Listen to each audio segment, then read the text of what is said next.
सायरा, काय बनवू जेवायला? पापलेट यम्मी यम्मी.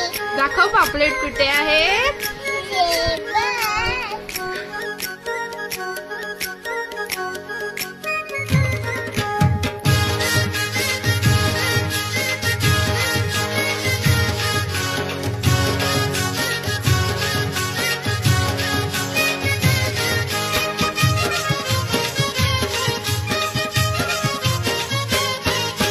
मी हायकोली सोरील्या डोली र मुंबईच्या किनारी. अगं मारतीन कोली हानलन गोली ग चल जाऊ बाजारी.